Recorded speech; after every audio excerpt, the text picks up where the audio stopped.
What is up, ladies and gentlemen, boys and girls, and welcome back to another video at Axe Entertainment. I am your host, Zack Axe, bringing you my predictions for the 2025 SummerSlam PLE. I didn't say pay-per-view this time. Now, I am very excited for SummerSlam. I think there's definitely some great matches to be excited for SummerSlam.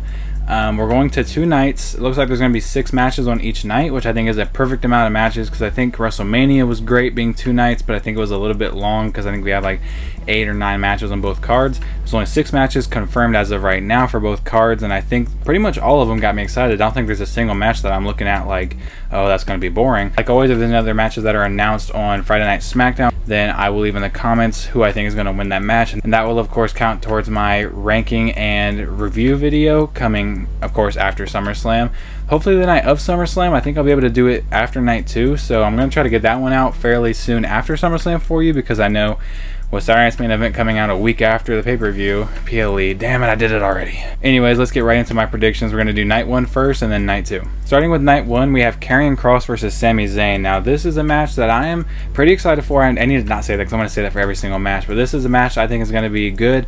I hope this match is better than their Raw match, and I hope this match is better than their Night of Champions match. I hope this match is just blows both those matches out of the water. I hope Karrion Kross cements himself as a great wrestler in this match, because we already know he's a great wrestler, but to some of the people that don't watch Karrion Kross or didn't watch him on NXT or don't even know who he is, I hope this is his, coming out moment, I guess I should say.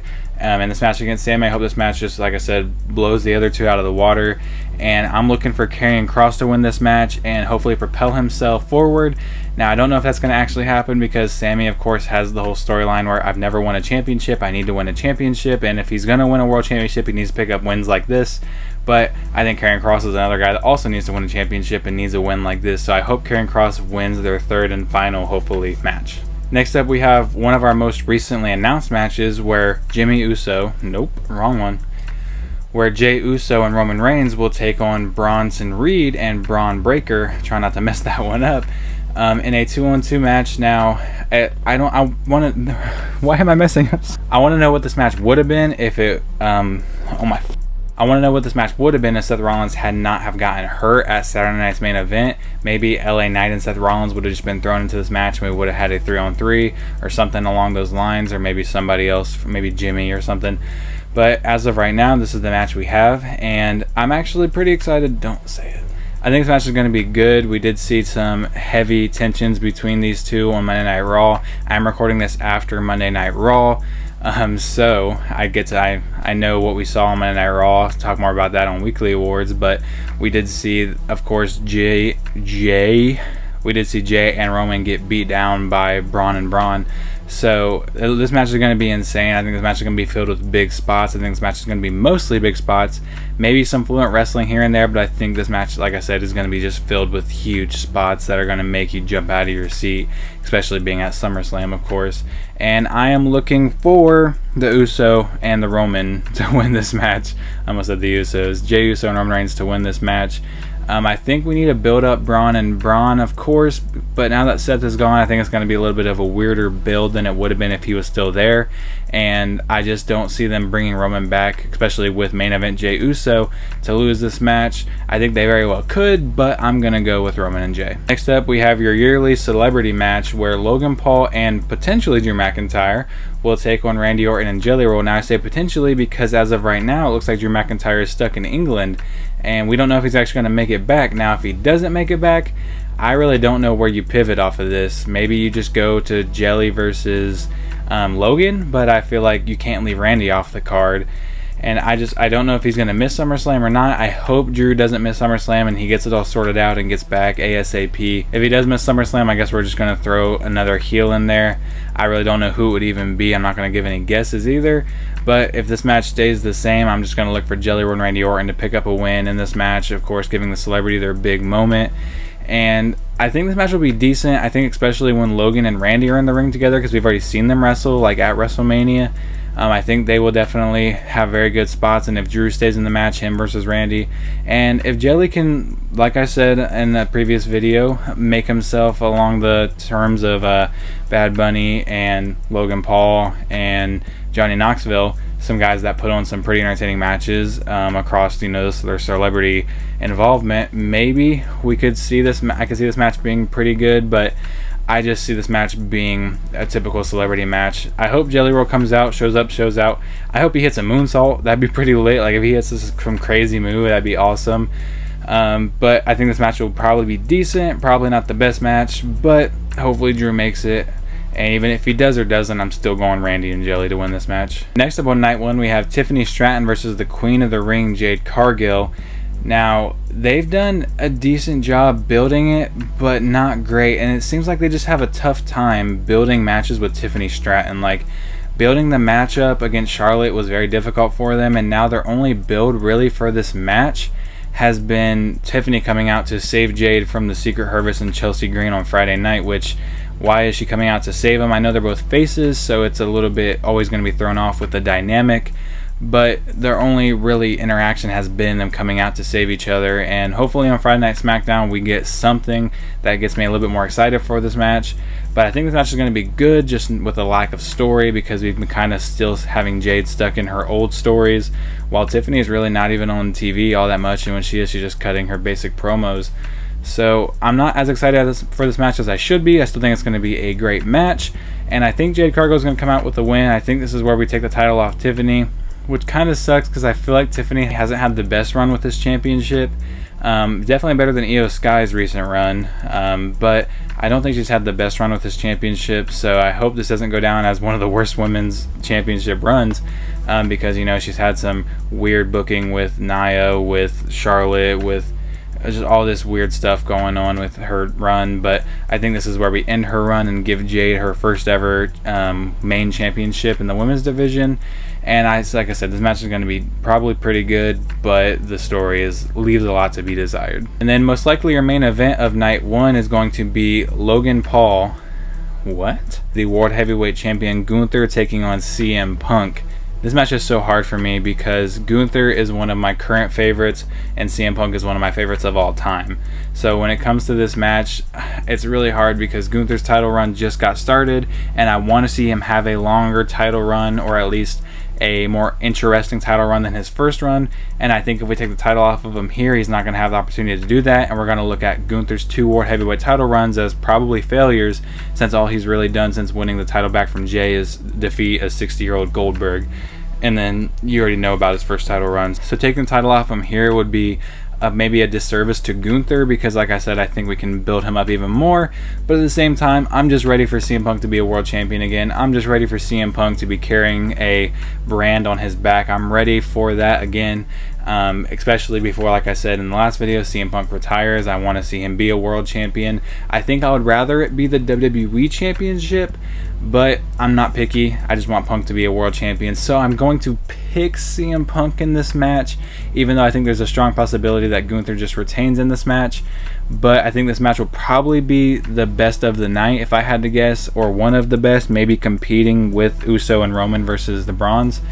But I think this match will probably be very good if they can keep up the pace that they're both very good at.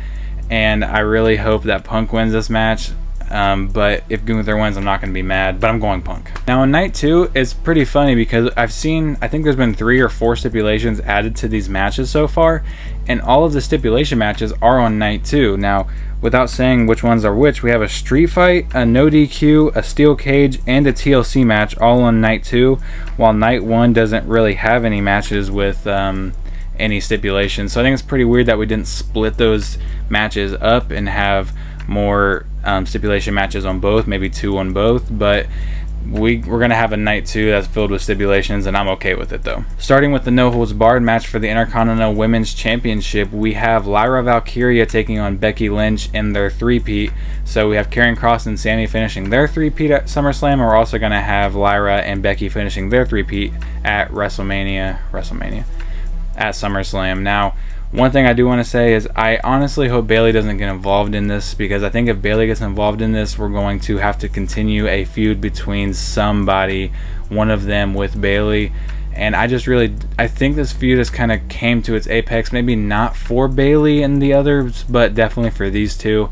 And I think we should just move away from these. As good as this has been one of the most interesting things on TV.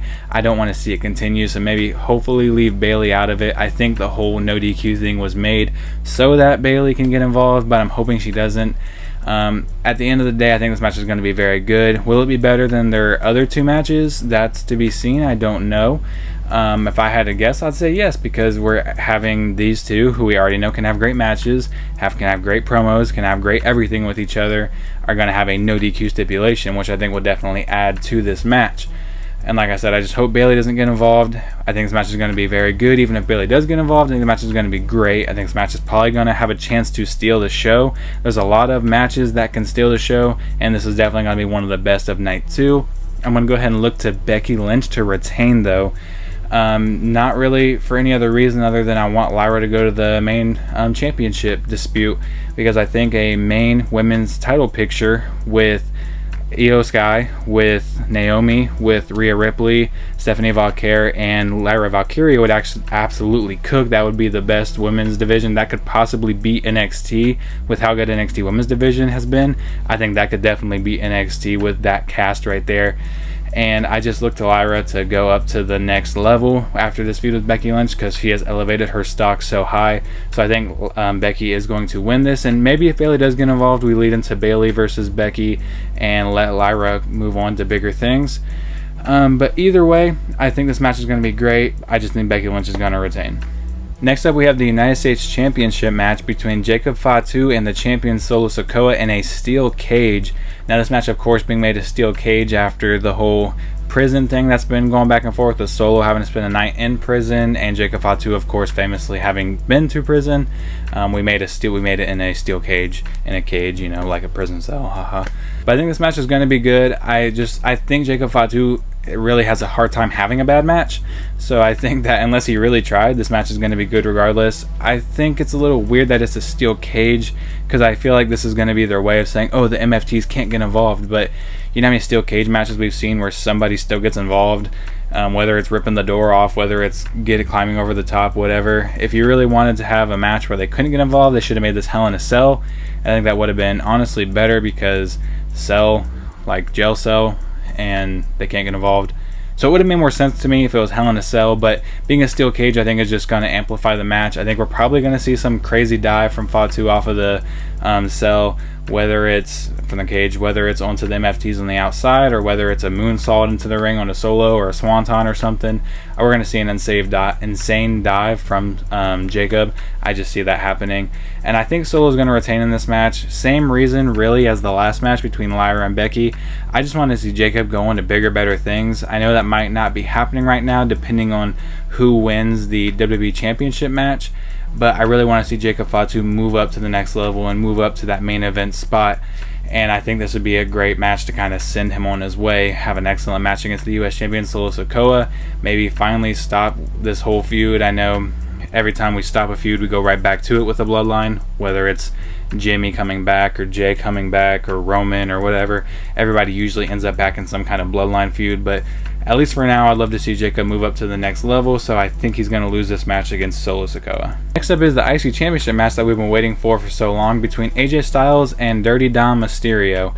Now, this match right here was supposed to happen at Night of Champions, and I've seen a lot of people saying the same thing that I was thinking, and I'm glad it didn't. The only reason you could really be excited for that match was because it's AJ Styles wrestling an up-and-comer like Dom Mysterio, so you can still be excited for the match, but not as excited as they've made me after these past few weeks.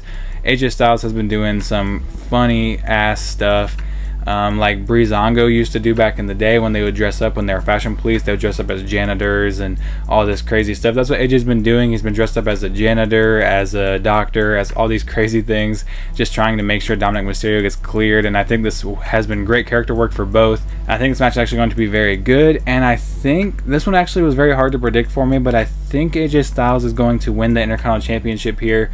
AJ Styles has already done pretty much everything there is to do when it comes to championships. He's won every championship you can really imagine on the main roster, and I think we're just going to give him another accolade. We know AJ's hanging up the boots sooner or later. He's been saying it's going to be sooner, so I think we're just going to give him an Intercontinental Championship here and let him run with it. I could also see Dom retaining this in some kind of Weasley fashion, and then continuing the Judgment Day, having all the gold, story that we're kind of telling here. and maybe just giving Dom a big win over AJ Styles would be kind of smart. But at the same time, I just can't really see it. I just see AJ Styles winning this match, and AJ's kind of in the same vein as Punk, as I just want to see him win a world championship or a championship before he retires. And the IC title I think is perfect. I would also love to see AJ go back up and fight for a main championship, but beggars can't be choosers. I would love to see AJ win this championship and maybe even go back to when he was doing the US Open Challenge, kind of mocking Cena. Maybe he could go do an IC Open Challenge, because I really love open challenges and we haven't been seeing too many of those recently. So hopefully we get to see something like that. I'm looking to AJ Styles to take the title off of Dirty Dom here. Next up, we have TLC, a 6-team TLC for the WWE Tag Team Championships. I wrote them down because I'm not going to be able to remember them all. We have the champions, the Wyatt Six, DIY, Street Profits, Dre and Ray, Motor City Machine Guns, and Fraxium in a 6-way match. Now, this is insane because these are definitely the 6 best teams on SmackDown right now, and they're getting all put into a big old match. And this is going to be insane. Like I said on my weekly awards, if you've seen that, if you haven't, go check it out. But I said this is going to be chaotic but great, or it's just going to be very, very good. I think either way it's going to be chaotic. I just think there's good chaotic and bad chaotic, and I just can't really see this match being bad chaotic. I think this match is going to be good chaotic, and I hope it's just absolutely amazing. I hope these guys just pull out huge spots, amazing wrestling. I really can't see a world where there's not a ton of huge spots in a match where you have 12 bodies going all over the place at once. I think this match might steal the show just because of the pure chaos and synergy, honestly, that we've seen between all these guys recently. And picking a winner for this one is definitely the hardest, because I could see anybody winning. They've really done a good job at making the title scene unpredictable. I really do think the Wyatt Six has a good chance of retaining here, but I'm going to go with an oddball pick and say that Fraxium is picking up the win here. Maybe it's just because I really like Fraxium and I want to see them win the championships. I also like Andrade and Rey Fenix, and I want to see both these guys win the championships. I like everybody in this match. I need to just stop before I just say everybody's name, but I really want to see Fraxium win these championships because they never got their rematch after, of course, a match that ended in DQ, which has kind of been the specialty. Happened in their last opportunity for the tag titles. I would love to see Fraxium pick up a win here and stand tall at SummerSlam as the champions. And let me just also add that I'm very happy that they're getting a pay-per-view or a PLE match, because we had a lot of complaining after WrestleMania that they weren't getting a PLE match and they got left off for the match on SmackDown. And since then we haven't seen, I don't know if we've seen at all the titles be defended on a PLE, but now they are being defended on a PLE in a 6-way tag team TLC match. That's going to be absolute chaos, and I'm picking Fraxium to win. Next up, we have another match that has a chance to steal the show, and that is Naomi versus Io Sky versus Rhea Ripley in a triple threat for the Women's World Championship. Now, this match is going to be absolutely insane. I can already say that right now because we already know that Io and Rhea have had a 5-star classic on Evolution just last month. And was that this month? Was that this month? They had an absolute classic at Evolution, and now you're just adding another phenomenal wrestler in Naomi into this match. This match is going to be great. I think this match, as long as it doesn't have the triple threat trope of one person's always outside the ring resting while there's a basically glorified one-on-one match in the ring, as long as we can at least incorporate quite a bit of the triple threat rules and have all these women having spots together with all 3 of them, I think this match will be absolutely insane. Like I said, a good chance that this closes the show. I think there's a decent chance that it closes the show. I don't know. I feel like it's honestly going to start the show. Either this or TLC will be starting the show, I feel like. But it has a chance of closing the show. But when John Cena is your champion, I don't know. I don't know what's closing the show. But I know that this match is going to be insane. And this match is going to be good. And I think Naomi's going to retain. I don't know how, if Naomi retains, we're going to get to see Stephanie versus Rhea or Stephanie versus Io, which I feel like is what they were wanting to do at Clash in Paris. But it looks like we might be getting Naomi versus Stephanie, which the heel face dynamic there works so much better between these two than it would have for Stephanie versus the other two, even though that's some dream matches that we've seen Io versus Stephanie, but never, actually ending in a decisive win. And we haven't yet to see Rhea versus Stephanie at all. So those matches are definitely dream matches with decisive wins that I'm excited for in the future. But I think we're going to lead into Naomi versus Stephanie here, and maybe this will just be Stephanie's kind of entrance into the main event scene, and she can just stay there kind of like Rhea or Io and have matches with all these women, even especially if she wins. I think it'll be very easy to have her have matches with all three of these down the line in different, one-on-one varieties. So I'm going to pick Naomi to win this match. I just don't see them having that big moment for her cashing in Money in the Bank just to lose it the next month to the person that either of the people that she cashed in on. I just can't really see it, so I'm going to pick Naomi to win this match. And then we have, by far, the hardest match to predict in John Cena versus Cody Rhodes in a street fight. Now, it's pretty funny because on the same show, the same night, we have a 6-way tag team TLC match that, for me, was easier to pick one of the 6 teams to win that match than it was to pick who's going to win this match. And that is simple.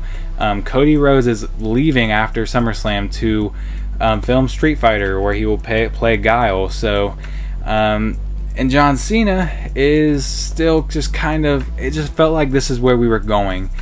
And I just don't see another PLE being able to have the same effect as SummerSlam that's left on Cena's contract or retirement tour that will have the same effect of him losing the championship. Now, I just don't know, because it just felt like this was the definitive end. We were going to have Cena take the title from Cody, have some of his greatest hits, maybe some dream matches, which we really haven't gotten. We've gotten a lot of greatest hits, but not any dream matches yet. And then at SummerSlam was always my prediction and a lot of people's prediction to where he was going to lose the championship back to Cody Rhodes. And now that that's happening, it's just, now that if this curveball of Cody Rhodes leaving to film Street Fighter was never involved, then I would be picking John Cena I'd picking Cody Rhodes right now easily. But because it's thrown in, I really don't know if they're going to continue this with John Cena. And I'm going to go out on a limb and say I think Cody Rhodes is still going to win this. I think Cody Rhodes will just win and then go to film Street Fighter, and maybe he'll just still appear for promos or whatever. But I think we give the title back to Cody here, and maybe a handshake after the match, because Cody did say he wanted to face the old John Cena, so maybe John Cena here reverts and back into being a face, and then we can go see him face some of the dream matches that we want to see him face before his career is over. Or we could just keep the title on Cena and have him just keep being John Cena until the end of this, because like I said, on one hand, I want to see Cody take the title back, but on the other hand, I do want to see John Cena's run go down to the last possible day. Maybe it'd be a little bit predictable at that point because we obviously know he's going to win. But I think even if John Cena did leave with the championship, and then we had another version of the championship come back and then had some kind of match, because I always love vacant championships. They're so much fun. Whether we have a battle royal to see who the champion is or a tournament, it's always fun for a vacant championship. So I think if John Cena holds us to the end, we can do that. If John Cena wins here, he can. I don't know. There's so many different paths that we can go because of this match. I don't know. I'm picking Cody Rhodes to win, but I can very much see John Cena retaining. This was hardcore at 50-50, and there's really no correct answer. I feel like there's no obvious answer. So I'm going to pick Cody, but I have a really weird feeling, really strong feeling that John Cena is retaining here. Don't mind the hair, but next day Zach here coming at you. I realized when I was editing this video that I forgot to mention that for the Women's Tag Team Championships, we will see Charlotte Flair and Alexa Bliss taking on the champions, the Judgment Days, Raquel Rodriguez and Roxanne Perez. Now I think this match is probably going to be pretty good. I just looked to Charlotte Flair and Alexa Bliss to win this match, kind of like I said at Evolution. I thought that's where we're going to give these two the championships, because I said WWE does love to do the whole odd pairing dynamic, giving them titles situations in the women's tag division. So I think we're going to give them the titles here like I thought at Evolution, but I was wrong then. I'm sure I'll be wrong now, but I can't believe I forgot that. Anyways, that is all I have for you for the SummerSlam predictions. I think I'm more excited for Night 2, especially going through them like I just did. I think Night 2 is definitely more exciting for me. There's more stipulations, more on the line, more championship matches on Night 2 than there is Night 1. But I think both nights will be great. I just think Night 2 is going to definitely steal the weekend. So I'm super excited for that. I expect at least 2, 3, maybe 5-star classics to come out of this. Maybe 6 instant classics come out of this. I don't know. But I with the build for this pay-per-view, with the everything that they've done for this, and with the match card that they put together, this should be a 10 out of 10 PLE easily. But if you did enjoy, go ahead and leave in your comments leave my comments, not your comments. Leave in my comments who you think is going to win at SummerSlam. You can either just tell me what you're most excited for, or you can leave the whole 12 match card down there and tell me who you think is going to win. Just go ahead and leave a comment for me. Like while you're down there, subscribe while you're down there, ring the bell if you want to be notified whenever I drop a video like this one, and I will see you guys in the next one. Love y'all. Peace. This happened if I had real tough love, I'm bad at this, and I'm bad for this. Narcissistic tendencies, I don't care about no one else. Narcissistic tendencies, I'm low, so set me on the shelf. Few people ever have my back, yeah, there ain't no doubt about that.